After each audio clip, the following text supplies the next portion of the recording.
டாஸ்மாக் ஊழல் விவகாரத்தில் உரிய விளக்கமளிக்க முதலமைச்சர் ஸ்டாலின் மறுப்பது ஏன் என்று சட்டமன்ற எதிர்க்கட்சித் தலைவரும் முன்னாள் அமைச்சருமான ஆர்.பி. உதயகுமார் கேள்வி எழுப்பியுள்ளார்.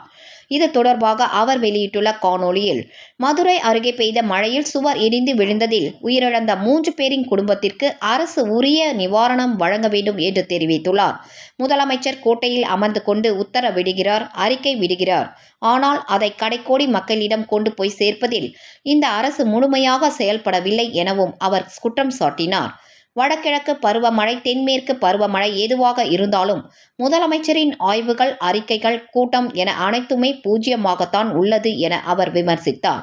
டாஸ்மாக் நிறுவனத்தில் பெரிய அளவில் ஊழல் நடைபெற்றுள்ளது எனவும், இது குறித்து விளக்கமளிக்க முதலமைச்சர் ஸ்டாலின் மறுப்பது ஏன் எனவும் ஆர்.பி. உதயகுமார் கேள்வி எழுப்பினார். மதுரையிலே சுவர் இடிந்து 3 உயிரிழப்பு என்கிற செய்தியை நாம் பார்க்கிறோம்.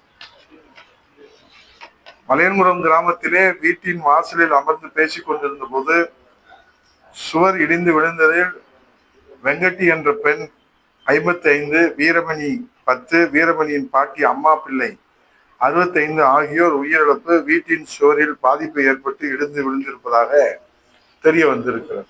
ஆக கோட்டையில இருந்து வெறும் உத்தரவு பிறப்பதிலே, அறிக்கை வெளியிடுவதிலே தான் மாண்பு முதல்வர் அக்கறை செலுத்துகிறாரே தவிர, அதை கடைக்கோடியிலே கொண்டு போய் சேர்ப்பதிலே இந்த அரசு முழுமையாக இன்றைக்கு மக்களிடத்தில் திட்டத்தை சேர்க்கவில்லை. தோல்விதான் இந்த அரசுக்கு இங்கே ரிசல்ட்டாக கிடைத்திருக்கிறது என்பதுதான் யதார்த்தமான கள நிலவரம்.